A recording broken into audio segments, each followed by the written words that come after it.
In 1977, I voted to reinstate the death penalty in Illinois. I vividly remember an opponent of capital punishment who challenged those of us who voted to put capital punishment back on the book. I was standing on the floor of the House, and I had punched my green button. And somebody on the other side stood up and said, "How many of you that are voting green would be willing to throw the switch in the electric chair?" More than 20 years later, I was busy campaigning for governor. And that's when Larry Marshall and David Protess and their students began the remarkable effort to uncover the truth of the case of Anthony Porter.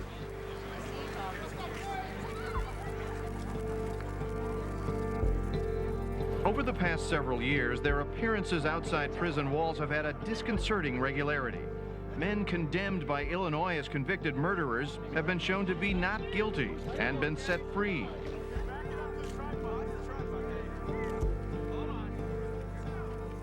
As a college senior, I had the opportunity to take David Protess's investigative journalism class.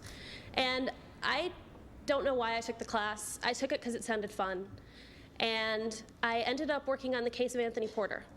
Anthony had come within 50 hours of execution, exactly a week before we started class. And he received a stay at the last minute, but he didn't receive a stay because anyone thought he was innocent. He received a stay because his IQ had been tested at 51, and there were questions about whether he was competent to be executed. We went and we reenacted the crime, and we found out that the eyewitness who said he had seen Anthony Porter committing the crime couldn't have seen it at all. Then the eyewitness recanted. Then we tracked down the ex-wife of the person we thought was the real killer, and she told us on video that she had been there when her husband committed the crime. And a week later, her husband confessed to private investigator Paul Ciolino on video, and Anthony was released on the state's motion 2 days later. And I can't really describe, I had no idea that the justice system worked like that before I started I just didn't know. This was the third person released by the journalism students at Northwestern. And of course, it doesn't say much for our legal system. When people spend 16 years on death row for a crime they don't commit or didn't commit, and that ultimately comes to light not because of the police or the prosecution or the defense lawyers or the judicial system, but because a journalism class at Northwestern took it on as a class project to see whether or not these people were guilty or not. You know, if those students had taken chemistry that semester, these folk would have been executed.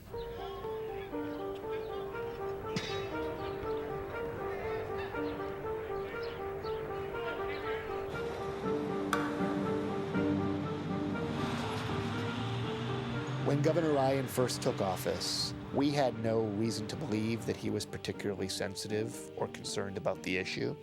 Quite to the contrary. We knew that throughout his legislative career, he had been a strong advocate of the death penalty. What we didn't know is that when the Chicago Tribune ran its series on problems with the death penalty and wrongful convictions, he read it and he paid attention to facts. After Anthony Porter was set free, you had a lot of sort of commentary, and it just seemed natural that maybe we need to provide the information. We looked at every death penalty case in Illinois, and just sort of find out what they're made of, and what kind of witnesses, who are the lawyers, what are their records, and it would inform the debate, and it would sort of really sort of tell you whether are these problems isolated or are they just run through the system.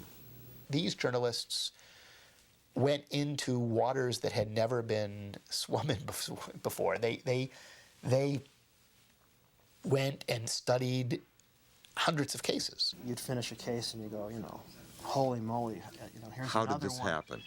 Why is it that there's this, 60-year-old probate lawyer doing a case, and the day his partner is out supposedly investigating, he walks in and pleads the guy guilty with no deal at all, and doesn't even know what the rules are. Why is there a guy who's been suspended all these times, judges putting him on a case right after he gets off a suspension? Why is a guy just out of law school getting a case? Everybody thought that you get the good lawyers when you're on trial for your life. All these cases suddenly stack up, and you go, wait a minute, this isn't just an individual, it's a system. It's a systemic problem that allows, it's almost sieve-like that these different things slip through. We now had 13 death row inmates exonerated. That means that we had more people exonerated from death row than the 12 we executed out of 25. It's like flipping a coin. Heads or tails, live or die. Can you believe that?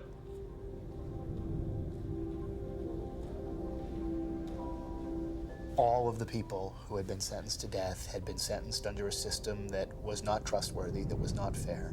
I mean, the analogy that we were using was, imagine there had been a whole string of crashes involving a certain airplane, and you really couldn't figure out why it was happening. You knew there was a real problem with the airplane, but you couldn't detect it. So what would you do? Well, you would take that airplane out of commission. You would stop using it. And that's what we were arguing about the death penalty situation, that if the system was broken, you need to take it out of commission. Larry Marshall called me and he said, we're going to start this wrongful conviction project. We think it's an effective way to deal with the death penalty. And I said, oh, come on, Larry. I said, we both know that that's not what's wrong with the death penalty. Now, I was wrong on 2 scores. There were many more innocence cases than I recognized even then when I'd been representing Hernandez for a while. That's number 1. Number 2, Larry's answer to me then is correct today. He said, that may be true, but even people who believe in the death penalty don't believe in executing innocent people, even 1, let alone the more than 100 that have been ready for sacrifice in this country in the years after Furman.